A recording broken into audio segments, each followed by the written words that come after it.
Hey everyone, welcome to The Zest, the official podcast of Orange Coast Magazine. I'm Chelsea Ranieri, and today's guest was a celebrity stylist for 17 years and has been noted as the go-to style expert for this generation by Forbes. She also invented the TOPTOTE hat holder, which has sold out of Nordstrom more than 20 times and has been featured in Cosmopolitan, Women's Wear Daily, and more. She shares style advice and travel tips with her more than 670,000 followers on TikTok and founded the Fileist, which is an online marketplace that features products to help make life easier. Thank you so much for being here today, Lindsay Albanese. Yay! Thanks for having me, Chelsea, especially now since I'm a fairly new Orange County resident. That's right. Yeah, welcome. Thank you. Thank you.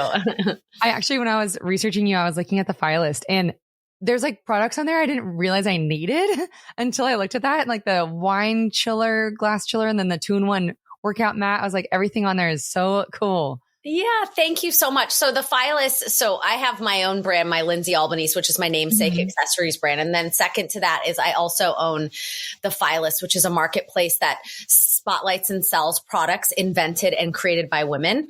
I launched the Fileist because I felt like there wasn't a community for other women like me who had really cool products and inventions. So I launched this marketplace. So I'm very proud of it. Yeah, it's incredible. Thank you. So you said you just moved to Orange County, but where did you grow up? So I grew up, I'm originally from the East Coast, but I pretty much grew up just outside of Pasadena. So I'm a Southern California girl for sure, but I have lived in LA, LA proper, Beverly Hills, Venice, West Hollywood for all of my adult life since I was, 20 years old. And a few years ago, my husband and I were like, you know what, why not have a change of scenery? And then it was like kismet. We found this house and we moved to Orange County and we will never, ever, ever go back to LA. We love it. I'm happy to hear that. So what did your parents do when you were growing up?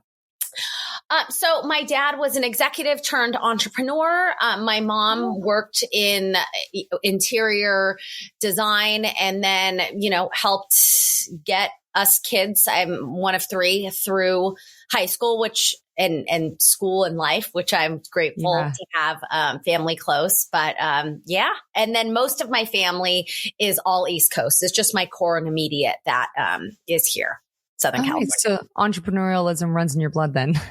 Yes, definitely. To a degree, very, very hardworking people. Definitely, yes, run in my family. I'm the only one who broke out into the fashion industry. So, breaking out into that, we had no connections. My family's not in manufacturing either. So even with products, so that was the path less traveled for my family as a whole. So you went to FITM and you initially wanted to be a designer, but you ended up going a different route. Can you tell me about that? Yeah. So I, was a DF student throughout high school, just no drive. I actually was asked to leave high school at some point. Wow. So when I could finally choose, I was like, you know what, fashion sounds interesting. So I went to fashion school with the dreams of becoming a designer. But then I realized, at that stage, designer, you would be living downtown LA or going to New York, East Coast. And I was like, you know what? And there was a lot of technical aspects that weren't desirable to me.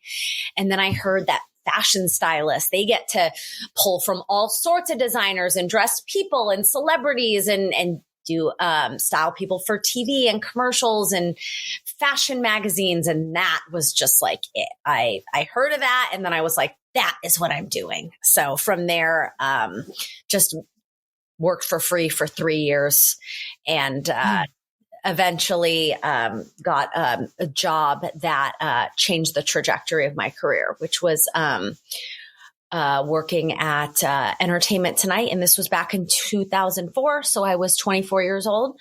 Wow. So at that stage, Entertainment Tonight was literally the most prestigious entertainment news show on the network on TV, because there was no social media. I literally remember this. It was like, I remember watching it. It was one of my favorite things to watch. Yeah, I mean, that's where you got your entertainment news from, that or, the paper. I don't even know. So it was wild because I grew up watching Entertainment Tonight, like growing up with my mom cooking dinner. So to be hired at such a young age, at 24 years old, for literally one of the biggest shows on TV was just, it was surreal, and it was intense, and it battle tested me for everything in my life, because especially back then, cutthroat, high pressure, high stakes industry, but it was the boot camp of my life. I saw a post that you recently did with, like, you were talking about a boss you had who was like yelling at you and throwing. Is this that job? No. Oh. And to be honest, I don't know if I would share that if it was. That show's still around. It's so funny though. People have DM'd me because social media keeps everyone around in your, that you've had it in the past, business. Yeah, right. School. And I had a few people I worked with back in the day, like 20 years ago, DM me, oh, was it this person? Was it this producer? And someone said, she threw a stapler at me. I'm like, no, it wasn't her, but I remember her. Oh my God. No, this was, I know. Crazy industry. Yeah, it is, which I think there's aspects and darkness to all, but definitely, entertainment is, to me, it was just like, wow. No, this was a small designer. I don't even know if she's around anymore. So yeah, that's just one of the many stories of starting out in the entertainment and fashion industry. That's a little crazy. How did you get into the Entertainment Tonight role? Like, how did that position come about? Oh my gosh, it's such a long story. I just want to preface that by everything achieved in starting out was challenging and brutal.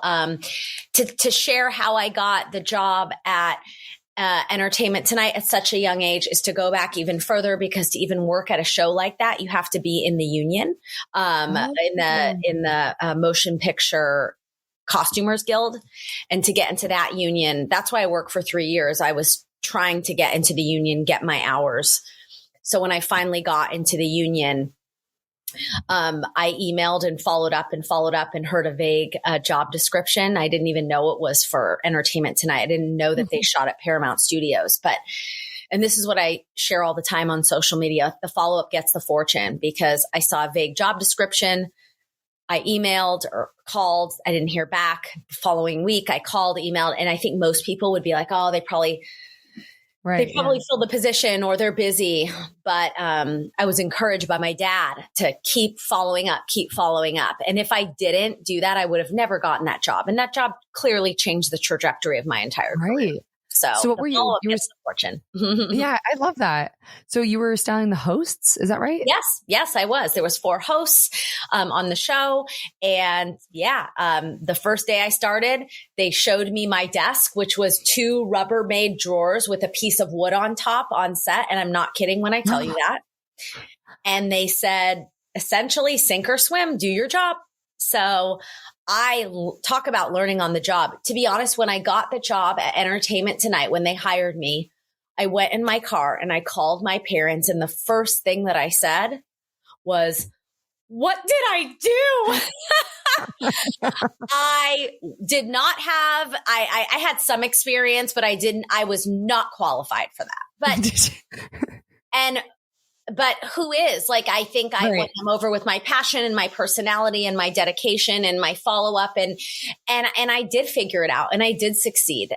So I just think that's why I constantly tell this message on social media, because I didn't have family in the industry. I wasn't special. I didn't even have the experience that you would think that you would need to get a job like that, but I got it. So, that confidence and belief in that follow-up will get you very far. You just have to dig deep and keep pushing forward. Yeah. And I saw that the next year you were styling the judges for American Idol, and 2005 was when Carrie Underwood won. So I was like 100% watching every show that you were styling. That's such an incredible season. Oh my God. I wish I could share more about what was going on behind the scenes there, but I can't. That was a pretty monumental season, because she's one of the biggest stars to come out of that franchise, right? Right. So while I didn't have much FaceTime with her, I was styling at the time Paula Abdul. So, oh my God. Yeah, that again, American Idol at that time was the biggest show on TV. Huge. Yeah. I Yeah. was doing like panic voting on the phone. Like you would. Were you? Yes. I love that. I love that. Well, I was panic shopping and panic styling and panic freaking out because at that time I was 25, still very young, very new. Yeah, so young to be working on a show as prestigious as that. So, now I take things, I roll off my back. I know how to manage my stress and my pressure. But at 25, I was learning. So I had quite a few breakdowns on a weekly basis. God, I can only imagine. Were you just styling Paula or were you styling all three? I was styling Paula specifically. Okay. I was with her. Yes. Okay. If you said Simon Cowell, I would be like, I need a story. But anyway. Yeah. Well, there's stories on the other end too. I just don't care. That's fair.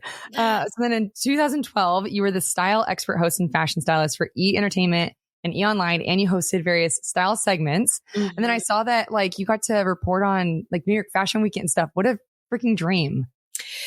Yeah. It's pretty amazing when you, there's a certain credibility that you gain when you are a fashion stylist and working on these big shows and with these celebrities. I've styled everyone from like Jimmy Kimmel to Sarah Hyland to Shay Mitchell to Fran Drescher, Paula Abdul. And there's so many people I'm forgetting because it's just been a long career and that was a long time ago.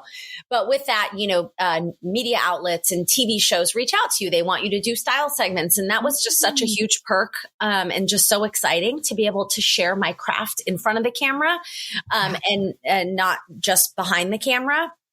So yes, I got a lot of different calls and I was under contract with E! News and yes, going to Fashion Week and sitting front row and then being able to write about it with the editors. And then I was on the Today Show doing style segments. I mean, literally every daytime talk show that's been on TV, I've done a style segment on, including Dr. Drew's Life Changers and the doctors. Like they'll squeeze in a style segment on every TV show just about. Cool. And then also I saw that you worked on Bravo. Did I? Goodness, it's like a Rolodex of memories. I maybe appeared on something there, but I don't think that was a tentpole thing that I've done. Yeah. Oh man, awesome. But like, so every stylist I've talked to, there's so much more that goes into it than people expect. So what goes into it, I guess, that people don't really realize? Yeah. So it's very hard to make money as a fashion stylist. More so now. It's the tiniest niche little career. But these days, when I started out, it was hard because there wasn't a ton of jobs. But now it's even harder because it's oversaturated. So the younger generation or just someone will want to be a stylist and they'll work a lot for free, which there's a lot of that going on in the entertainment and fashion industry, which is a problem. And it's just always kind of been like that. You have to work for free to get your experience to then get paid. But what that's done is for veterans like me and, my friends who are stylists, it's really taken the rates down because they'll be like, well, if you want to style this, we kind of want this rate. And if not, we'll find someone who will do it because they're going to want this job, Right. So truly, and anyone will tell you, I have stylist friends who are still styling some of the big people, which is a blessing because that's how you get paid. But it's really hard to make a living, a consistent living. I think the demand of being a stylist, dealing with these extreme personalities, the high demands, the lack of boundaries when you work personally with celebrities. And I'm not saying all, it's just, what it is. You're a service to them and you become very close and you're in their intimate space and you're getting ready with them. And fashion is personal and it's their identity. So it becomes very intertwined. And even when I would style a photo shoot when, I'd be styling like 6 people for the cover of an Us Weekly magazine, like I'll have 6 assistants, but the talent's always going to want me. So it's like, it's very, demanding in that respect. It really takes somebody who's very flexible and has a good malleable like personality to be able to handle those situations. Yeah. Oh my gosh. It sounds like it. Do you have 3 go-to styling tips or just tips in general? Oh my gosh. 3 go-to styling tips. I would definitely say number 1 is dress appropriate for the occasion. I'm big on that. If there is an attire stated, a dress code, you better wear that dress code. Do not try and go rogue. Don't do your own thing. That's number 1. That's actually my number 1 style tip. Dress for what is appropriate for the occasion. On your own time, you can wear whatever the hell you want. Whatever. But, don't go to, the funeral in, I don't know, a sequin dress unless they tell you. Right. Also, another thing I would say is don't follow any fashion rules as far as like, don't wear white after Labor Day, don't pair black and blue. I think we're in a time of fashion where anything goes. So don't ever, question those archaic rules. I think that people just need to tap into really what they feel comfortable in. I think that's really important. Also, I think another big tip that I have for people is when you're dressing, when you're wearing things and when you're changing and trying things on in the store, and you walk out to see yourself, like stand up straight and like really look at yourself. I think people hunch over. I think, really like walk out and own it. I think you see yourself differently. Whereas when you walk out and you're like scared to see yourself, I think that I just found that little trick. Also like, do a little pose in the mirror, like roll your sleeves up, like really like you're alone. So like really like get into it. I think that gives you some confidence too. I love that. It's like, have fun with it. Yeah. So you launched TOPTOTE in 2018 and it has been seen with celebrities like Jessica Alba and Cindy Crawford. It's so genius. So for people who don't know, what is it? And like, how did you come up with the idea? Sure. So, about 10 years ago when I was traveling with my celebrity clients and as a fashion stylist, I was always carrying their hats and my own personally, professionally. And I felt, there has to be a better way to travel with your hat. Who's carrying a hat box? And after deep diving and doing research, I realized, wow, there is no product out there that you can travel with your hat hands free. And I had that aha moment, like, oh my God, there's something here. Like I have something here. So I kind of put that idea away because at that time, over 10 years ago, I was still styling.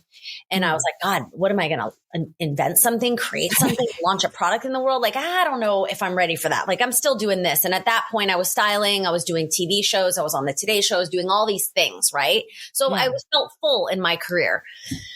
But then I would say about a few years later, I was like, you know what? I think I'm ready. I think I'm ready to, launch a product line in the marketplace. I think that's the next phase of this. Fashion stylist, media personality, content creator. Now the next stage is products, right? Yeah. So, I did extensive research, made some samples with my husband and created TOPTOTE, which is a hat clip that attaches to your bag and allows you to travel with your hat hands free. It's the most significant invention for hat travel since the hat box, which is kind of crazy that nothing's been created for hat travel.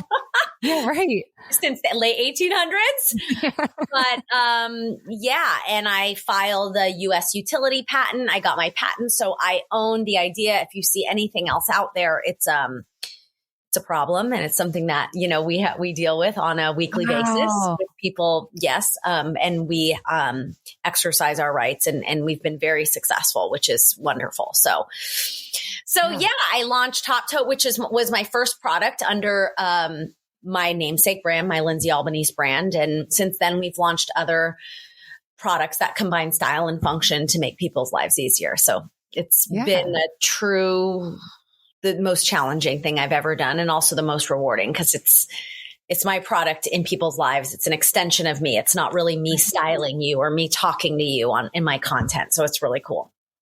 What are the other products that you created? So I've designed a laptop clutch that actually it's a laptop sleeve that's also looks like a clutch and it carries other things, which was actually voted best laptop sleeve of 2023 from Women's Wear Daily. So that's so is huge. Yeah. I don't have a publicist, so I don't pay anyone to pitch my product. So that's exciting. I have a travel little jewelry pouch. What else? I have a hat organizer that's behind that door. I have a 2-sided travel laundry bag where you can store your cleans and dirties in one pouch. Love. Yeah. So everything is just really solution products. When I go about my life and I realize something can be done better, I create a product. So, and I'm fully self-funded. So there's no investors. It's just, my company, and it's been challenging, and I see why people don't do it and they get investment. But for me, at launch, it was what I wanted to do, to have full control. Yeah, definitely. So take me back to the moment that you first sold out of Nordstrom. I had launched 2 days prior in Nordstrom. Oh my God. I was in bed, and I think I just woke up, and I told my husband, I'm like, I'm going to see, I'm going to go on Nordstrom.com and just look, because it's so cool, right? To see, your name and your product. And gosh, and like I said, I'm self-funded. So I invested my own personal savings, not my husband. Like, I spent all my money to launch this brand and this product, and getting a patent in and of itself is about, $18,000. So it's very expensive. Yeah. So I was like, I'm just going to look and see. And I went on Nordstrom.com, and I was like, and I kept refreshing, and I'm like, it's sold out. It's sold out. And I literally started crying and screaming. Because it was that first validation that that risk I took, it was worth it. Right. And and the buyer called me that next day, I think, and said, we really underestimated this product. How many more can you send to us? Oh, wow. So, wow. It was a real amazing moment that I'll never forget. And my husband recorded it. So I'll always have that. Too bad I look terrible and I'm in my robe, but I was. Oh, I saw that video. It's on your website, I think, right? It's somewhere. Yes. So I'm so happy. Mm-hmm. And it's sold out 20 times since. It's sold out. I mean, I don't even know. I lost track. Now we have a continuous stock with them, but I mean, it's sold out constantly. And so it's a really great feeling. And then from there, we've expanded, into other products. And now, we're still in Nordstrom. I just launched a collaboration with Saks Fifth Avenue in December with a exclusive TOPTOTE collection with them. We're in Anthropologie, Dillard's, Macy's, Everything But Water. Yeah, I mean, in hundreds of stores. So now it's just keeping that going and expanding into new product categories. And it's been great. Wow. Congratulations. That's such I love that whole story. Thank you. So you founded the Fileist in, was it 2017? No. So 2022. So during my journey of launching TOPTOTE into the world, I was like, where's my other women inventors? I felt like invention seemed so uncool. It's but everything great came from someone's idea, so where are all my ladies at who are inventing products that are stylish and functional? And I couldn't find, there was Etsy, but that's just so much. Right. And I was like, I want a curated marketplace of really cool products that are done very well, that are innovative. So I'm like, let's launch a second business. So I launched the Fileist in late 2022. So we're only a little over a year, maybe a year and a half old. And it's a marketplace where we sell other products invented and created by women. So it's a community where I can support and spotlight and kind of lend my own platform, because I have 1.2 million between Instagram, YouTube, and TikTok. So wow. How do you pick which products? Say that again. How do you pick the products, and how do you find the women? You know what? I get served a lot of ads, right? Just social media, or my assistant or my team will be like, hey, have you seen this? People also reach out to us now that the kind of the word's gotten out. Oops, sorry. Someone just called. So it's a combination of things. Wow, that's incredible. I love those products. Like I said before, they're amazing. So since you mentioned the social media, when did you start posting, and how did this come about? As far as what specifically? So I think I read you started with YouTube. Oh, yes. Yes. So, long story short, I was doing segments about every month or so on the Today Show in New York. And when you do a segment on TV, there's a lot of cooks in the kitchen. You know, it's the largest morning news show. So you're a lot of producers, a lot of input and everything. And I remember one day, I was in New York, and talk about an honor, you know, to be on a show like that. And I haven't been on in a minute, but I need to keep emailing my producer. I had this moment when I was on set, and I was like, you know what? I need to start my own platform, and where I can just dictate everything, and I can talk about my fashion tips and, you know, my experience and whatnot. And that was 10 years ago. And I'm like, you know what? Okay, I'm going to start my YouTube channel. So that's where I started. And then I was doing YouTube, and that was growing. People were like, you got to do Instagram. So I started doing Instagram, and now I'm full content creator, CEO. Now it's just a part of life, a part of my day. You know, which is what I love, because being a CEO is very stressful and mind bending, and creating content is just what I love. And it's so easy. Yeah. And I love your content. Thank you, Chelsea. Speaking of content, because you're queen at it. How do you come up with content ideas? Because you have so many like different like types of content on your YouTube and your TikTok. Yeah. Oh gosh. A lot of it. So I do have a strategy team that does help me, and an assistant, but I really try and just tap into and I don't try and get too rigid with it, because, you know, I run a company, and, you know, I have 10 people that I work with on a daily, weekly basis that work within my company. So that is very planned out and rigid. So I really try and keep my content fluid and my ideas. Like I really only want to create things that I'm feeling excited about and that are relevant. So to answer your question, you know, it just depends. I like for it to be 90% fashion and like 10% business. And, and then all the time if I'm loving something, I'm saving it or I'm writing it. I have in my to-do list or in my notes on my phone, I have content ideas. So when I see something I love or an idea when I'm driving, I write it down. Smart. So it's just kind of like a mishmash of things. Yeah. How do you ever I'm sure you do, but the creative blocks, like I also experience this, but like, how do you overcome those? Yeah. Hard. At this stage, when I feel that, I take a break. Usually that comes when I've overextended myself and I'm burnt out, to be quite honest. That's what I've learned. Yeah. Interesting. I don't think I knew that about myself years ago. And I would probably waste a lot of time trying to think or look. And then sometimes even when you have all these ideas, you're not feeling drawn to them. And I typically feel like when that happens, I need to step away. And that's the answer. And then you come back to it later. That's good advice. So you've had such an incredible career. I've had so much fun getting to learn about your story. Is there anything that our listeners can keep an eye out for, whether it's on the Fileist or any new collaborations that you want to shout out? Oh, there's so much. Well, we're launching about 5 new women founded brands on the Fileist, which I'm always very proud of when we launch new products. Yes. So, that's very exciting. My personal brand, we have a massive brand expansion project we're working on right now that's going to launch in 2025 that I can't say anything about. Okay. So that's really been my life and my focus right now. I've learned a lot by the content I've posted in my business ventures on exactly what people are looking for from me, like really specific. So I've decided to pursue this thing that I'm being very vague about, which is annoying.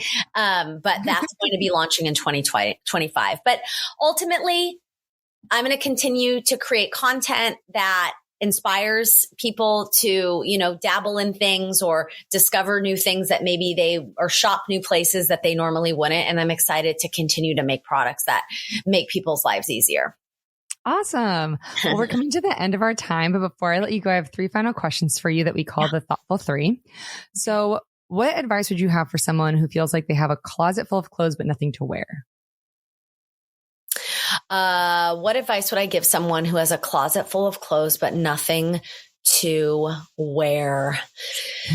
That's so hard. And there isn't a blanket statement for that, because I understand how that feels. When I was styling celebrities, I wouldn't show them all the clothes I just shot for, because when you show them everything, they get sick of it. So I would actually bring out little chunks of it, and I would show them one day a little, and then the next day I bring some new things in, but showing them everything at once has a reverse effect. And I think that's what happens with our closet. So I would definitely say that they start saving photos of people's style that they find inspiring in their phone or somewhere, and then go look back at that. I'm sure they probably have more of those items in their closet than they think they do. So I think getting inspiration is really important, and saving inspiration is really important. When I can't find something to wear, I automatically think like, what's most comfortable to me? Favorite jeans, just a shirt, basic, bring it back to basics. I think that's also too, whenever you have that style block, back to basics, and just wear a basic and throw on an earring and whatever and move on. Ooh, that's really good Back advice. to basics. Always when you're like, just wear the basics. I know I like those jeans. I know I like that top. It's simple, done. And even I have the off days, you know? Definitely.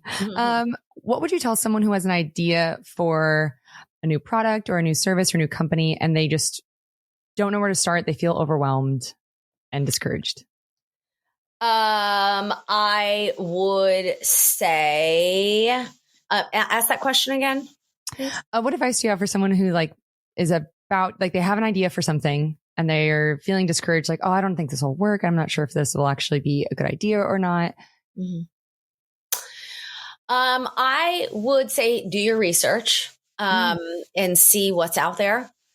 I think that there's billions of people out there. So I think that there is room always for someone else or something new.